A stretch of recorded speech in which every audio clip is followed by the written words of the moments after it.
kami itu sebenarnya sudah mempersiapkan untuk sidang. Bukan tidak. Sebelum dakwaan itu keluar, kami sudah mempersiapkan untuk sidang.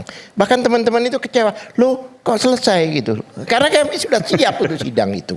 Ya kan, kami mau menghadapi, kami mau membredel 712 bukti surat itu, saksi-saksi yang berapa ratus itu, bahkan kami katakan bahwa sidang ini akan makan waktu lebih dari 3 tahun. Tifa dan Pak Roy, untuk perkara Bu Tifa menurut saya dengan segala perdebatan yang ada, fakta hari ini adalah sejak kemarin jaksa sudah mendaftarkan dakwaan baru dengan nomor perkara baru di PN Jakarta Timur, dan majelis hakim juga sudah menetapkan hari sidang tanggal 6 Agustus. Jadi baik jaksa maupun majelis ketua PN termasuk majelis hakim telah bekerja, dan tinggal kita tunggu persidangan tanggal 6, berharap masuk ke pokok perkara karena Pak Jokowi pun siap untuk hadir memberikan keterangannya di bawah sumpah dan seperti warga masyarakat biasa hadir di pengadilan. Saya pikir juga itu salah satu cara yang perlu kita apresiasi ya, karena ini pertama kalinya dalam sejarah Presiden datang ke pengadilan ya. Saya ingatkan lagi di kasus Pak Harto dulu juga tidak hadir karena masalah kesehatan, di kasus Pak Habibie Bulogate juga tidak hadir tapi menggunakan telekonferensi. Menurut saya ini ada pendidikan hukum yang baik. Kedua, terkait dengan perkara Pak Roy, jaksa bisa memperbaiki dakwaan ya, karena kalau dia sudah konsisten memperbaiki dakwaan dari Bu Tifa, dia juga harus memperbaiki dakwaan di Pak Roy, kalau juga menggunakan 2 pasal di KUHP yang berbeda ya. Dan saya sih tetap melihat dengan prasangka baik, apalagi tadi Bang Sangaja juga bilang bahwa ini resume penyidikan, artinya tidak disengaja lah. Ini sesuatu yang memang terjadi karena adanya perubahan hukum secara bersamaan dan semua penegak hukum juga sama-sama belajar. Dan itu menurut pasal 76 ayat 2, 7 hari sebelum hari sidang, jaksa masih bisa memperbaiki dakwaan Pak Roy. Khususnya terkait apa-apa yang sudah dinyatakan merupakan pelanggaran dalam kacamata PN. Nah, saya mau komentari di penutup ini justru tentang pra peradilan yang tadi belum disentuh, tadi sempat dikomentari tapi belum ada counter baliknya biar berimbang nih. Pertama yang cukup menarik adalah dalam pandangan kami pra-per ketiga ini justru saya melihat semacam bentuk pembangkangan terhadap pertimbangan pra-per kedua. Karena pra-per kedua itu sudah mengingatkan pengajuan pra-peradilan secara terpisah-pisah dan berangsur itu merupakan upaya untuk menghalangi pemeriksaan pokok perkara dan penyalahgunaan lembaga pra-peradilan. Tadinya yang saya pikir, Bang Sangaji bilang bahwa ini tidak lanjut dari pra-per 1 nih, karena di pra-per 1 sudah dipertimbangkan soal ganti rugi. Ternyata setelah saya baca di pra-per 1 itu nggak pernah bahas ganti rugi, yang dibahas adalah kemungkinan pengajuan rehabilitasi. Sementara di pra-per ketiga tidak ngomong rehabilitasi, lagi ngomongin ganti rugi. Biasa saya dulu Bang, biasa saya dulu. Ya. Jadi saya membaca seperti itu putusannya dan saya melihat ini sebagai bentuk perlawanan terhadap putusan gitu pra-per yang kedua. Lalu berikutnya lagi saya melihat adalah di pasal 1958 huruf C KUHP dinyatakan bahwa ganti rugi itu hanya sebatas penghentian penyidikan dan penuntutan. Jadi kalau bicara ganti rugi atas tidak sahnya penangkapan penahanan, ini juga menjadi menarik karena di pasal 158 apapun ceritanya ya sudah dibatasi. Yang boleh dimintakan ganti rugi itu hanya terkait penghentian penyidikan dan penuntutan. Lalu berikutnya lagi saya juga mencoba mencermati yang cukup menarik adalah waktu mengajukan pra-per ketiga menggunakan putusan PN Mataram 2022. Yang ternyata waktu saya pelajari putusan PN Mataram justru menolak ganti rugi imaterial. Yang tadi dimohonkan sebesar 100 juta, PN Mataram menolak karena di mana-mana semua orang tahu bahwa pra-per itu tidak mungkin mengabulkan kerugian imaterial. Kedua, bahkan di putusan PN Mataram juga menolak seluruh biaya advokat yang diajukan. Mohon maaf, 90 juta yang dirinci itu mengenai gugatan kerugian material itu isinya ada biaya advokat, biaya litigasi, biaya transportasi para advokat, itu total 94 juta. Yang ada justru yang mungkin nanti jadi perdebatan adalah soal income Pak Roy yang sehari 3 juta dikali 4 12 juta. Jadi ini juga menarik menurut saya terkait dengan permohonan pra-per yang ketiga ini. Lalu tadi yang dikomentari bahwa uang ini bukan untuk korban, justru untuk charity.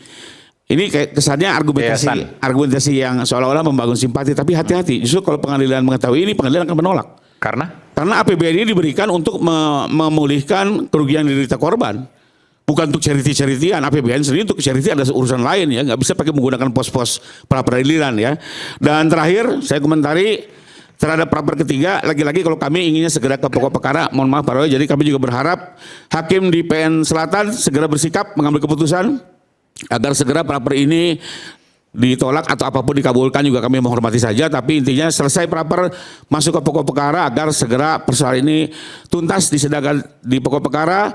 Publik bisa menyaksikan, media bisa menyaksikan, Pak Jokowi juga akan menjelaskan semuanya dalam persidangan, rekan-rekan bisa melakukan pembelaan, dan akhirnya ada keputusan yang memberi kepastian apakah Pak Jokowi korban fitnah dan perlu dipulihkan nama baiknya, termasuk apakah ijazahnya adalah asli dikeluarkan oleh UGM. Demikian menurut saya, biar selesai tuntas. Mas Aiman, sebentar. Sekaligus closing statement ya. Oke. Sekaligus closing statement. Ini penting banget ini, karena tadi rekanku Bang Rifai mengomentari soal pra peradilan ketiga ya. Dan sayangnya Bang Rifai tidak pernah menerima putusan, tidak membaca secara komprehensif, mungkin membaca dari sisi media, dan kutipan media itu kan bisa salah. Ya, kita tidak bisa menyandarkan analisa hukum, apalagi sekelas pengacara Pak Jokowi menyandarkan analisa hukum hanya pada media-media online gitu. Harusnya dipegang dulu dong putusannya. Saya baca putusannya, Bang. Dibaca dong secara komprehensifnya. Saya baca. Putusannya saudara dapat dari mana? Kami dapatkan dari kepolisian. Loh kenapa? Kami kan direpresentasi oleh kepolisian. Boleh dong kami lihat seperti itu. Baca dulu putusannya saya baca, benar. Bang. Saya baca clear kok. Jadi di dalam yang dipertimbangkan rehabilitasi tidak ada ganti rugi. Ya. Jadi yang dipertimbangkan di dalam putusan pra peradilan pertama, dan tadi kalau saudara Rifai hadir di sidang pra peradilan ketiga tapi sayangnya tidak hadir, justru hakim menegaskan lagi bahwa sidang pra peradilan yang ketiga ini hubungannya dengan sidang pra peradilan yang pertama ya, hanya terkait dengan ganti kerugian. Itu ditegaskan kembali oleh hakim. Dan tadi hakim pada saat memeriksa permohonan pra peradilan, karena saya yang baca juga bersama Bang Refli Harun, hakim mengkonfirmasi ke saya langsung. Ini saudara mengajukan pra peradilan yang ketiga ini kaitannya dengan pra peradilan pertama ya, hanya terkait dengan ganti kerugian. Betul yang mulia. Oke. Dan itu diterima oleh hakim pra peradilan. Jadi jangan kita berasumsi terkait dengan sesuatu yang kita sendiri tidak mengalami gitu loh. Itu satu hal. Hal yang kedua adalah terkait dengan ganti kerugian. Bahwa ganti kerugian ini dimohonkan itu adalah hak seorang tersangka yang karena ada upaya paksa, penangkapan, penahanan, penggeledahan, itu kemudian secara hukum negara punya hak untuk meminta ganti rugi. Supaya apa? Orang itu jangan diperlakukan seenaknya gitu loh. Jangan asal main tangkap, main tahan tanpa pertimbangan hukum yang akurat, tanpa pertimbangan yuridis, dan tanpa pertimbangan kebutuhan penegakan hukum. Dan itu kami uji dalam pra peradilan pertama, makanya dikabulkan. Ya, nah, karena ini kaitannya dengan pengembalian hak seorang tersangka, maka perumusan nilai ganti kerugian itu juga didasarkan pada peraturan perundang-undangan, minimal 500.000, maksimal 100 juta. Dan kami tadi mengajukan permohonan pra peradilan ganti kerugian itu dua. Pertama adalah material, karena ada kehilangan hak-hak ekonomi seorang tersangka pada saat ditangkap, ditahan, ya. Kemudian juga ada imaterial. Imaterialnya dari mana? Imaterialnya adalah dari framing-framing media, dari hujatan-hujatan pendukung Pak Jokowi, termasuk juga relawan-relawan Pak Jokowi yang memperolok-olok para pejuang-pejuang ini karena ditangkap, ditahan, kemudian diglorifikasi. Itu kan hilang harga diri mereka. Dan itu sebenarnya kalau kita bicara secara jujur, itu nggak bisa dinilai dengan uang. Itu lebih tinggi dan mahal daripada uang. Hanya karena negara memberikan kesempatan kepada seorang warga negara untuk menuntut keadilan hukum, maka keadilan hukum itu kami pakai.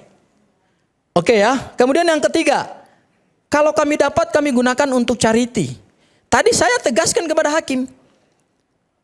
Pada saat setelah kami membacakan petitum, saya tegaskan kepada hakim bahwa izin yang mulia, kalaupun ini dikabulkan oleh yang mulia, maka atas kehilangan hak-hak ekonomi dan nama baik dari tersangka yang kemudian menjadi pemohon hari ini, itu tidak akan digunakan untuk kepentingan pemohon. Itu akan digunakan untuk kepentingan charity. Yaitu apa? Akan disumbangkan kepada yayasan-yayasan sosial. Boleh nggak? Boleh. Hak seorang tersangka. Mau dia pakai untuk kepentingan apapun, mau dia kasih ke siapapun, itu yang haknya dia. Yang penting negara memenuhi hak-hak itu. Baik. Jadi clear ya? Baik. Supaya jangan ada framing-framing lagi. Makasih Mas Aiman. Oke, baik. Mau dijawab sedikit lagi? Udah. Ya Sedikit kalau kami kembali ke tadi ya apa yang udah kami sampaikan, saya baca betul putusannya bahwa ini dibantah, silakan. Tapi intinya gini, kami tetap menghormati upaya pra peradilan yang sudah diajukan, karena itu hak hukum. Tapi intinya satu, segera putus. Mudah-mudahan para nggak ngajuin lagi pra keempat, gitu ya. Segera putus agar tuntas. Karena lagi-lagi saya pikir publik juga sudah agak jenuh, membosankan juga membahas ini. Jadi perlu ada suatu kepastian ya terkait dengan ijazah ini dan dikeluarkan oleh sebuah lembaga peradilan yang resmi, sehingga ada kepastian, tidak lagi menjadi isu yang terus dilempar di waktu-waktu yang akan datang. Jadi menurut saya dengan segala dinamika yang ada kita hormati, tapi ujungnya adalah tetap kita dorong putusan akhir, kita dorong pembuktian di pokok perkara. Itu aja mungkin Bang Eman. Baik. Silakan.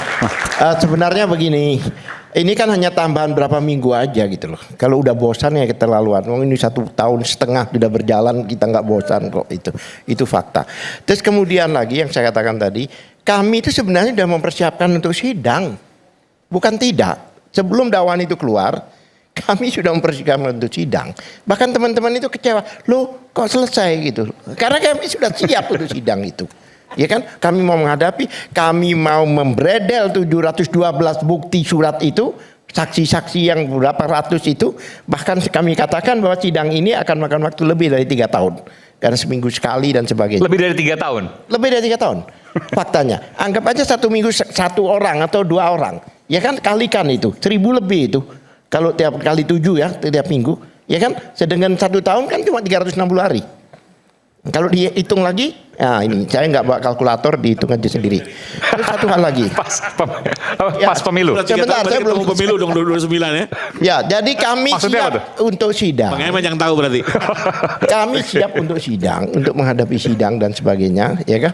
Otomatis. Dan satu hal lagi, tadi dikatakan di situ, hakim itu tidak merujuk ke ayat 4. Merujuknya itu 75 ayat 1 dan 3. 2 dan 3, bukan ayat 4. Ayat 4 ini bukan demi hukum, bukan demi hukum, bukan amanat dari undang-undang. Inisiatif hakim itu, coba dibaca, ya kan? Itu memberi kesempatan untuk melakukan pengulangan dari dakwaan itu. Ya, tapi dan itu tidak ada batas waktu. Bayangkan ini tidak ada kepastian hukum. Kapan? 1 tahun depan? Masih bisa dilakukan. Nah, sebenarnya yang seharusnya dilakukan oleh jaksa, yaitu menggunakan pasal 206. Dan itu sudah sering dilakukan itu, yaitu banding. Jadi perlawanan itu adalah perlawanan melalui banding, dan ada batas waktu di situ. 14 hari dan sebagainya. Ya, kalau sudah pakai 75 ayat 2 dengan pengulangan dan sebagainya, ini benar-benar sudah tidak bisa diterapkan lagi. Apalagi putusan itu adalah batal demi hukum. Paham mahasiswa batal demi hukum? Dianggap tidak ada. Bahkan dokumen itu dikembalikan. Oleh sebab itu saya sepakat bahwa Dr. Tifa adalah orang bebas sekarang ini. Oke. Sehingga dia bertanya bahwa nanti saya duduk di mana, saya juga bingung duduk di mana, Bu. Gitu. Ya kan? Oke. Ya, terima kasih. Baik. Tadi kalau saya koreksi 3 tahun lagi pemilu, enggak, pemilu 2 tahun lagi karena 2029 itu bulan Februari, jadi nggak dihitung. Jadi kalau ada relevansinya hari ini kemudian ada survei yang kemudian tidak diakui di publikasi tapi tidak dibantah isinya, itu silakan diterjemahkan kan gitu. Mungkin publik juga udah tahu. Oke. Silakan, Mas Roy. Ya, nggak apa-apa, saya dulu. Jadi gini, Mas Aiman, sebelum saya nanti seperti biasa ya, ada 2 hal yang saya sampaikan. Yang pertama, kalau tadi Bang Rifai ya menyampaikan ada perkara petun dan lain sebagainya. Sekarang pun sebenarnya, terima kasih informasinya Mbak Mary ya, bersama ibu-ibu pejuang itu juga luar biasa ya, gitu dari KNPRI ya. Dan juga di sini ada hadir Bu Mary dari Lampung bersama teman-teman dari Lampung, ini luar biasa loh ya.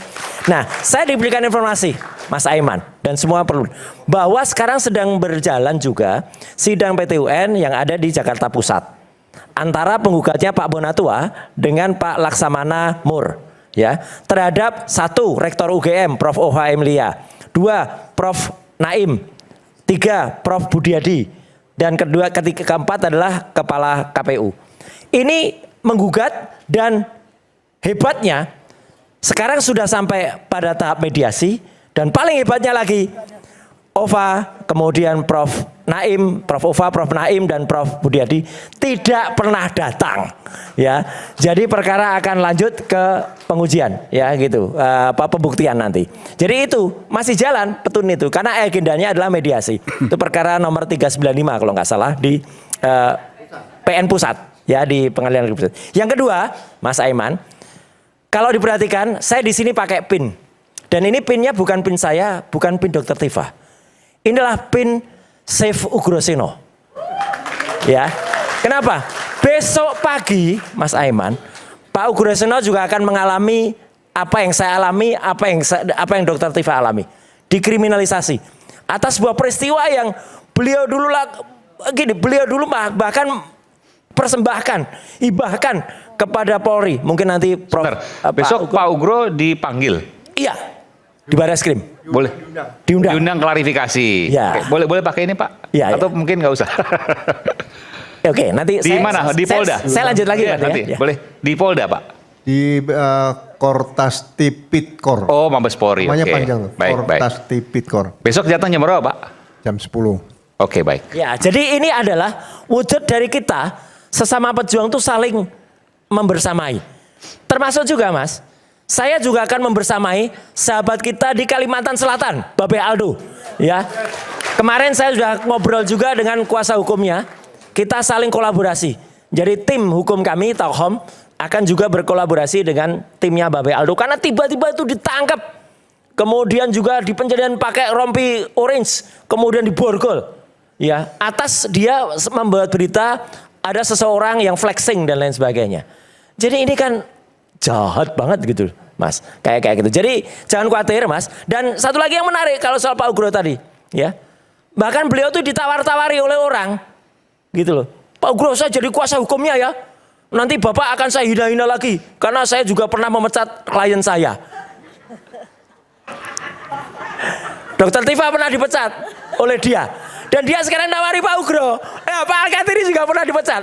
Siapa dia? Tentu teman-teman tahu lah. Ya. Yang nyinyir sekali. Mas Roy, Ya. Mas Roy, saya juga dipecat. Nah, itu juga dipecat. Mas Gafur juga dipecat. Bu Aya juga dipecat. Orang sudah mecat-mecat di antara kita dan itu melanggar loh. TPUA melanggar maksudnya? undang-undang. Iya, salah seorang. Bukan TPUA. Dia sendiri sebenarnya keluar dari TPUA. Bukan TPUA. Oh, bukan, Ada oke. lagunya Udin Sedunia. Jadi itu pun sebenarnya secara etika advokat gak boleh. Dia kan dulu pernah menjadi advokat saya. Kemudian sekarang menyerang-nyerang kliennya. Itu nggak boleh itu, ya kayak gitu. Masa dia nggak ngerti? Tapi udahlah, biarin aja ke laut aja nanti. Nah, jadi apa yang saya ceritakan ini sebenarnya sama persis dengan tadi yang sudah disampaikan Mas Ferdinand Huta Hayan. Wah. Jadi jangan bayangkan bahwa bumi gonjang-ganjing itu akan terang seperti ini. Tidak. Bumi gonjang-ganjing nanti akhirnya peristiwa ini akan gelap gini. Ya, gelap gulita kayak Ferdinand tadi menceritakan ini, karena ujungnya tidak akan ketemu nanti ujungnya. Ya, kenapa ujungnya akan? Karena awalnya itu terjadi pengkhianatan, ya, antara Sengkuni. Wah, ini Sengkuni nih. Sengkuni pun barusan berkhianat lagi minggu lalu. Kanjeng Raden Multimedia, silakan copy file-file saya.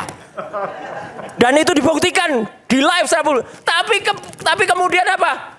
File saya nggak boleh di-copy lo ya. Gitu. Enak aja. Wah, kalau gitu kamu ke laut aja dan jadi zombie saja dia. Udah jadi zombie. Nah, jadi kisah ini akan terus lanjut. Yaitu apa? Lanjut dengan Petro. Petro yang terus mengejar-ngejar. Gajah Modo. Ini gajah ini tak kejar-kejar. Tolong akui jasaku.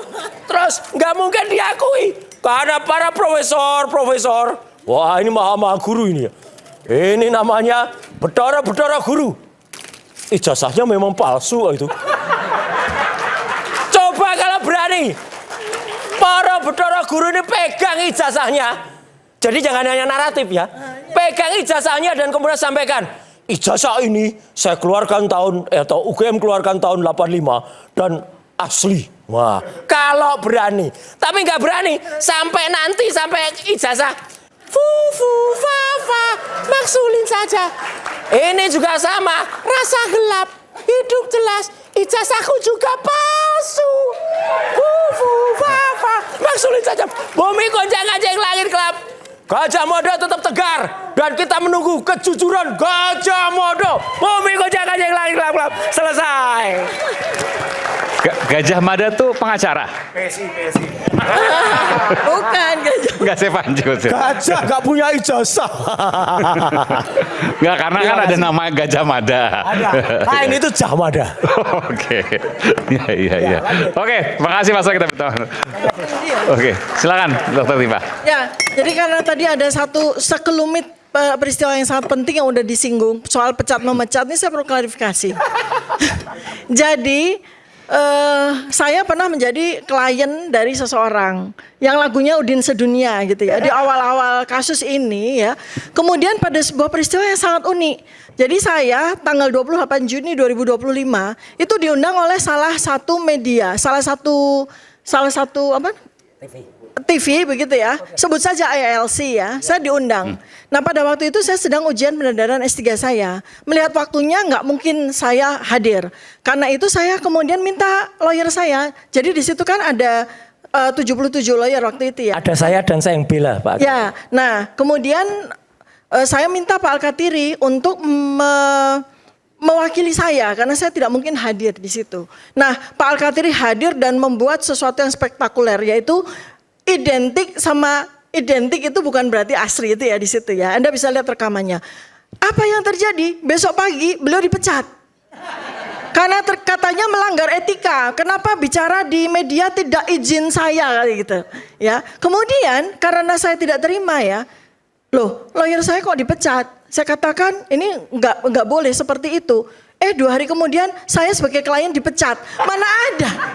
Mana ada dalam sejarah dunia klien dipecat. Jadi ini satu-satu yang terjadi gitu. Lalu kemudian ternyata beruntun ya, ada lawyer kami juga ya. Kemudian saya disuruh milih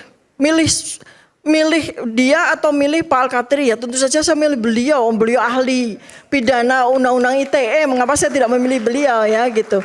Jadi itu cerita itu saya baru pertama kali ini saya melakukan klarifikasi. Setelah 1 tahun ya, untuk supaya jelas. Dan kemudian yang bernasib seperti kami, bukan cuma kami berdua, bahkan terakhir Bang Gofur Sangaji juga dipecat sama dia. Baik ya, nah jadi itu clarified dan ada saksinya, WA di mana kami dipecat juga kami masih simpan ya. Tentu saja mestinya ikatan advokat juga perlu mengetahui tentang tindak yang tidak etis tersebut gitu ya. Nah, lalu kemudian sebagai closing statement saya adalah bahwa begini. Tadi kita sudah clear ya pada acara ini, berkah sekali nih saya datang ya. Karena pertama adalah saya datang tuh menunjukkan bahwa saya tidak pernah gentar. Ya. Seperti yang tadi lawyer saya katakan Pak Abdullah Al-Katiri, bahwa kami sudah lama mempersiapkan untuk hadir sidang. Ya. Baik saya sebagai terdakwa maupun 27 advokat saya yang dipimpin oleh Pak Al-Katiri, kami sudah siap. Kami sudah pelajari 709 dokumen tersebut sampai kepada 712 dokumen, kami sudah siap. Jadi kami sudah siap. Bismillah, kan saya katakan kalau eksepsi saya diterima alhamdulillah, kalau eksepsi saya ditolak bismillah, la haula wala quwata illa billahil aliyil azim.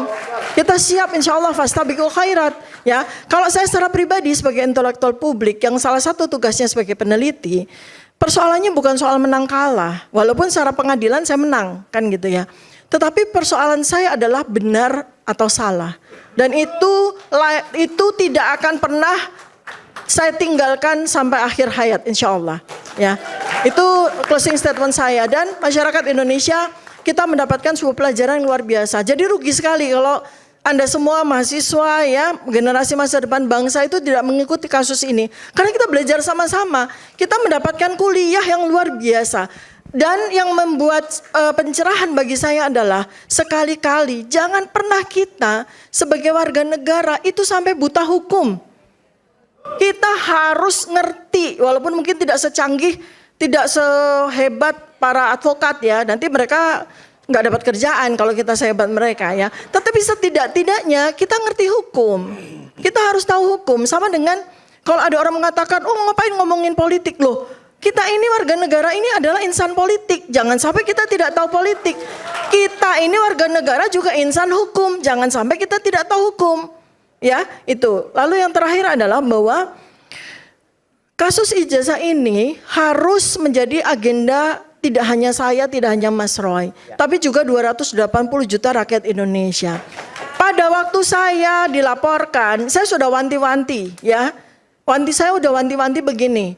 Kalau sampai Tifa ditangkap atau diperkarakan, Roy ditangkap atau diperkarakan, akan ada Tifa 1, Tifa 2, Tifa 3 sampai 300. Akan ada Roy 1, Roy 2, Roy 3, Roy 4 sampai Roy 100. Dan ternyata sudah ada buktinya. Sekarang ini bertalu-talu, baik di PT UN, di pidana, di perdata, semua ahli sudah bangkit untuk melaporkan dan membuat clear, membuat jernih persoalan ijazah. Jadi Bang Rifai nanti kerja berat beliau ya untuk membela kliennya yang memang ya sudah waktunya buat kita. Jadi yang terakhir adalah bahwa apa yang terjadi pada saya, kenapa pasal yang dikenakan kepada saya adalah pencemaran nama baik, kemudian fitnah, itu untuk menimbulkan chilling effect, untuk menimbulkan perasaan freeze, ketakutan pada para ilmuwan, pada para peneliti, supaya jangan mengalami nasib seperti Tifa dan Roy begitu. Tapi apa yang terjadi? Kebenaran itu ketika pintunya sudah terbuka, dia sudah tidak mampu ditahan siapapun. Ya, maka kita sama-sama berdoa mudah-mudahan tidak terjadi seperti prediksinya Bang Ferdinand Tahian, bahwa kasus ini tidak harus menunggu sampai seperti Super Semar kasusnya. Tidak harus menunggu sampai puluhan tahun, tapi suatu ketika dalam waktu yang dekat, insya Allah kita akan melihat kebenaran itu. Terima kasih. Jadi clear ya, kehadiran kami berdua, terima kasih sekali lagi kepada Mas Aiman dan seluruh redaksi iNews Rakyat Bersuara ini. Kami berdua tetap konsisten untuk memperjuangkan kepalsuan dari ijazah ini ya, kita bongkar. Bukan hanya dia, mungkin juga turunannya tadi ya, itu tadi. Dan lagi-lagi tidak hanya kemudian nanti malah menyesuaikan hoax-hoax yang ada. Kami berdua bekerja sama untuk Solo, menjadi tim suksesnya Solo. Apalagi diedarkan oleh lawyer, bekas lawyer itu ya. Oh, itu luar biasa, jahat ya. Kita lawan. Kita lawan gitu. Mas, Bang. Kalau Bang Estes bukan Solo, Bogor ya. Bogor. Apa yang mau di closing ya?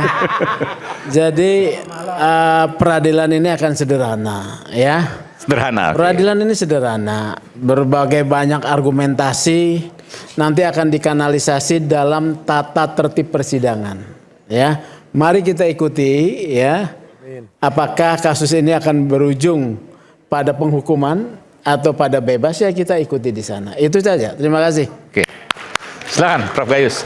Terakhir nanti. Ya, saya akan mencoba memberi pandangan saya. Apa yang diartikan berulang-ulang tadi, yaitu bahwa dakwaan JPU batal demi hukum. Dalam sebuah penegakan hukum ada dua pembatalan. Satu, batal demi hukum yang orang sebut sebagai null and void. Tapi ada batal karena hukum yang disebut sebagai bagaimana hanya karena ketentuan hukum maka menjadi batalnya sebuah penegakan hukum atau voidable. Ini dua pengertian yang perlu dipahami. Karena kalau batal demi hukum, demi penegakan hukum dibatalkan, maka status terdakwa hilang. Karena batal demi hukum. Kalau karena hukum? Ya karena hukum itu harus diproses. Tetap diproses. Ya diproses karena memang batal karena hukum mengatur seperti itu. Kalau batal demi hukum kembali ke nol. Iya karena sudah mulai proses hukum, penegakan hukum. Memang ini batal, dinyatakan batal demi hukum. Demikian dan tidak dilanjutkan, berkas dikembalikan kepada JPU. Artinya apa? Tidak, ya never exist. Dari pikiran saya seperti itu. Ditambah lagi keterangan bahwa kalau ada proses lain melalui registrasi baru, artinya pihaknya juga baru. Gitu. Tidak, yang lama ikut serta kemudian kembali sebagai terdakwa, tidak seperti itu pandangan saya. Baik. Makasih. Baik. Pak Ugro mungkin sedikit saja. Terima kasih. Jadi saya meluruskan saja, misalnya ijazah itu tidak ada identik. Ijazah itu ya buktikan asli atau palsu. Otentik, boleh nggak disebut itu? Otentik itu biasanya misalnya Super Semar itu cari yang otentik mana kan masih susah seperti itu. Jadi beda-beda. Ya, jadi kalau SIM itu ya nggak ada SIM identik, nggak ada. Ya. Asli atau palsu gitu? Ya asli atau palsu udah itu. Jadi jangan dibawa ini identik nggak ada. Yang kedua misalnya ijazah dianalogikan dengan ada korban ditemukan mayat dan sebagainya. Inilah kejelian polisi-polisi yang memang pintar-pintar itu. Kalau menemukan mayat bayi di pinggir jalan, itu pasti ada dugaan pidana. Tapi kalau ditemukan orang tua, di sampingnya ada gerobak, ini mungkin pemulung. Ya, itu nggak perlu diotopsi. Dilihat sakitnya apa, di luar ini sakit karena usia dan sebagainya.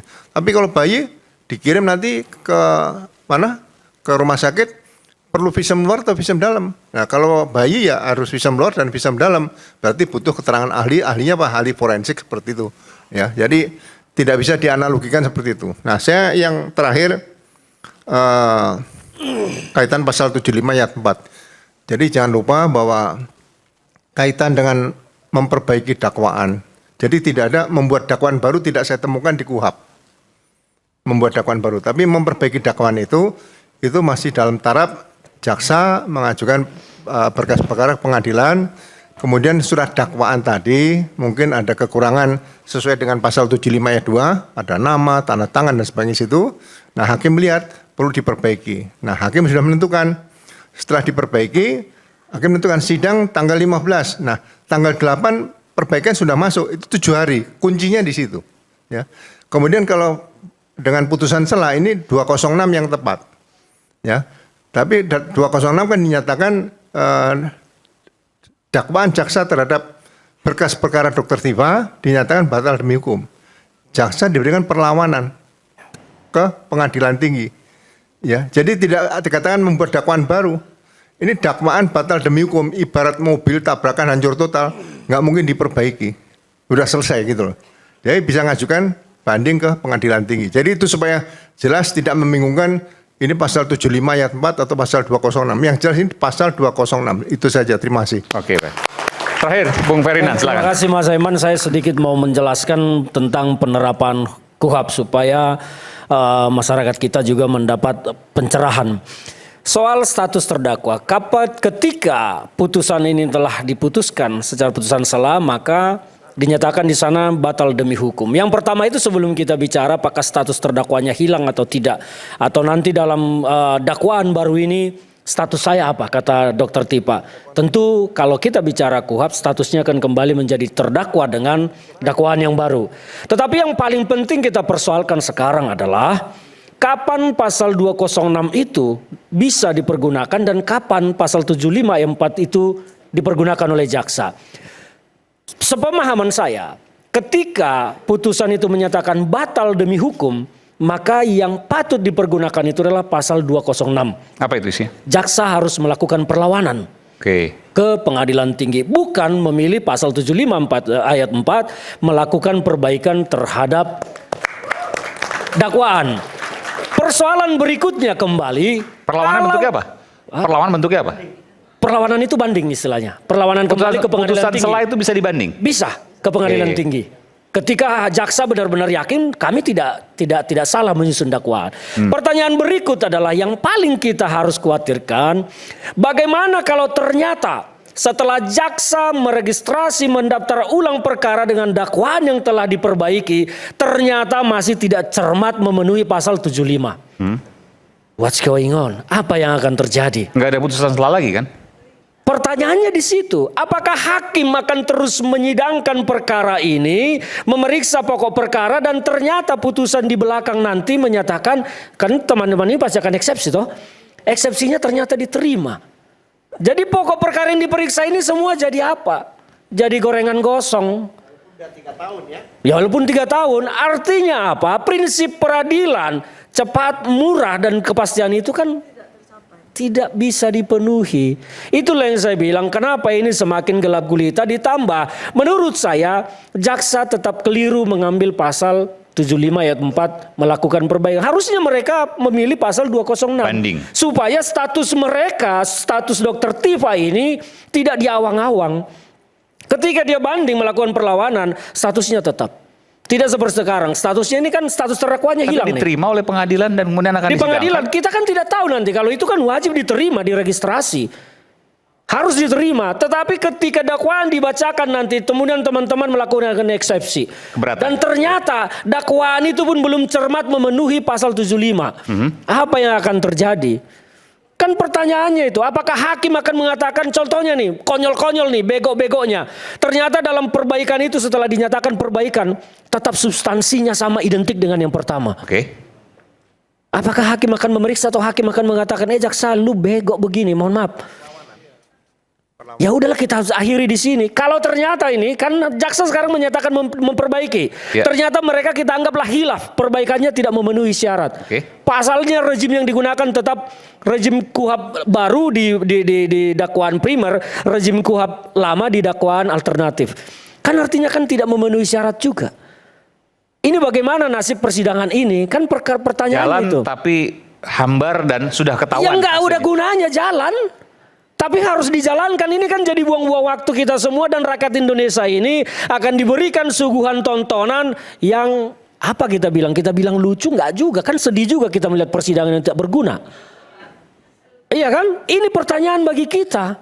Ini ke depan juga supaya menjadi perhatian bagi teman-teman kita di pemerintah maupun di legislatif yang membuat undang-undang. Karena dalam eksepsi ini setelah dinyatakan batal demi hukum juga tidak ada diatur di dalam KUHP batas waktu jaksa harus mengajukan perbaikan atau harus mengajukan perlawanan. Nggak ada. Tapi Anda setuju bahwa putusan yang sudah dibacakan oleh hakim putusan setelah itu ini membatalkan semua proses hukum yang ada? Saya tidak bersepakat dengan itu. Karena hak penuntutan tidak gugur. Tetapi ini menjadi semakin kabur, semakin tidak jelas ketika jaksa memilih pasal 75 ayat 4A memperlakukan perbaikan dakwaan. Karena mereka seharusnya melakukan banding perlawanan untuk mempertahankan itu. Tapi ketika mereka memilih pasal 75 ayat 4A, maka ini semakin kabur, semakin tidak jelas. Karena kita tidak tahu yang dia ajukan itu, perbaikan itu sudah akan memenuhi pasal 75 atau enggak. Oke, di dalam kita lihat KUHP sama-sama. soal syarat-syarat dakwaan. Baik. Ini yang tidak jelas. Makanya nanti ketika teman-teman melakukan eksepsi terhadap perbaikan itu, atau malah konyolnya jaksa mengatakan telah melakukan perbaikan ternyata masih sama dengan yang lama, kita kan disuguhi tontonan yang tidak karu-karuan. Karena KUHP mengatakan dia harus diperiksa tetapi putusannya di belakang. Tidak lagi ada putusan sela. Jadi ini juga harus menjadi perhatian bagi pemerintah, Kementerian Hukum maupun teman-teman di DPR menyusun undang-undang supaya ada kepastian-kepastian yang diatur supaya tidak ada status-status seperti ini. Baik. Ini ngambang semua jadinya. Baik. Ngambang semua. Makanya saya katakan perkara ini tidak akan pernah menemukan kebenaran materialnya. Kalaupun teman-teman divonis bersalah, itu hanya karena keyakinan yang tidak dilandasi dengan syarat putusan, diyakini secara sah dan meyakinkan, tetapi hanya menebak-nebak. Maka kita pun akan keluar dari pakem hukum. Lebih baik membebaskan 1000 yang bersalah daripada menghukum betul satu yang bersalah. Jadi kira-kira begitu. Ya semoga teman-teman masyarakat juga punya pandangan yang lain. Ini kan pemahaman saya. Saya tidak tahu pemahaman teman-teman yang lain. Ada Prof guys di sini. Ya mohon izin Prof, saya jauh sekali dari Prof. Tapi itu pemahaman saya. Mudah-mudahan masyarakat juga tercerahkan. Silakan berpendapat juga. Terima kasih dari saya. Oke. Sedikit ya, Prof. Ya. Jadi pasal 206 itu sudah mulai proses, ada dakwaan, kemudian ada perlawanan. Perlawanan diberikan pendapat jaksa bagaimana, dipertimbangkan, muncul putusan sela tadi. Kalau pasal 75 tadi, ayat 4-nya tadi, itu belum ada perlawanan. Jadi itu kalau diajukan perbaikan, hanya nama, tanda-tanda sebagainya, kemudian kalau ada keberatan dari terdakwa atau advokatnya, itu nanti tetap dilanjutkan sidang, kemudian ditampilkan nanti pada saat putusan akhir. Iya. Itu saja. Jadi sekali lagi yang tepat adalah 206 bukan 206 betul. ayat Baik. 4. Dia harus melakukan Harusnya perlawanan berupa banding ke di pengadilan tinggi. Betul sekali. Oke. Jadi bukan memilih 75 ayat 4 itu. Maka 754 itu semakin membuat perkara ini tidak jelas. Tentu ini kita akan menyimak bersama-sama nanti Kamis pekan depan tanggal 6 Agustus 2026 di mana akan dilangsungkan sidang perdana lagi terkait dengan Dr. Tifa. Bagaimana kemudian posisinya itu akan menjadi penting. Apakah di kursi terdakwa atau di kursi penonton, tadi Dr. Tifa mengatakan itu. Apakah kemudian bisa dilanjutkan atau tidak? Apakah harus kembali ke penyelidikan lagi? Tentu ini masih banyak hal yang belum terungkap. Kita simak nanti sama-sama di iNews tentunya tanggal 6 Agustus 2026. Saya Aiman Wicaksono undur diri. Sampai jumpa pada Rakyat Bersuara berikutnya. Salam.